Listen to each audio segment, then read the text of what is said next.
ডিম প্রেমীরা কই সব? আজকে তো আমি নিয়ে এসেছি এমনই টেস্টি ডিমের একটা রেসিপি যেটা খেলে মাছ মাংসের খোঁজ বাড়ির লোক আর করবে না।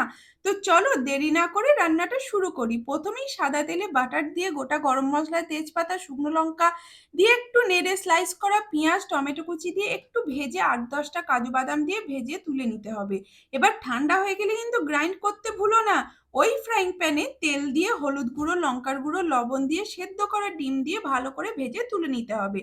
এবার ওই ফ্রাইং প্যানে বাটার দিয়ে পেঁয়াজ কুচি, আদা রসুনের পেস্ট, লঙ্কার পেস্ট দিয়ে ভালো করে কষিয়ে বেটে রাখা পেস্টটা দিয়ে আবারও কিছুক্ষণ কষিয়ে হলুদ গুঁড়ো, কাশ্মীরি রেড চিলি পাউডার, জিরে ধনের গুঁড়ো, লবণ দিয়ে ভালো করে কষিয়ে তেল ছেড়ে এলে ভেজে রাখা ডিমগুলো দিয়ে ফ্রেশ ক্রিম, গরম মশলা গুঁড়ো, কাসুরি মেথি পাতা দিয়ে গরম গরম সার্ভ করে দেখবে।